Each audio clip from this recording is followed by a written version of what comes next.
Hello everyone, today we are going to learn basic Scratch Meet Edu tutorial, how to glide. So there are two options to glide. You can go to motion and first you can glide in random position and the second you can glide with the exact position. Like you can click this code, it will be glide for the random position, or you can click this glide option to move into exact position.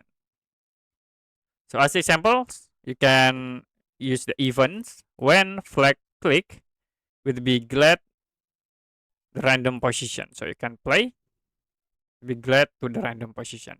If you want to continuously, you can use the forever and glide random position, play to be continue to glide the sprite.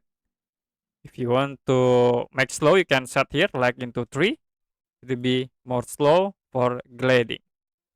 And the second, to move the exact position, for the first, you can set for the sprite position, like I will move into this point. So this is the position coordinate. You can use go to, and then whatever, glide to this position, example, 155 and then 78. So if you play, we start glide to this point. I will set for the slowly into 5. Can play again. They be moved to the exact position. Okay, that's it for basic Scratch Meet Edu tutorial how to glide.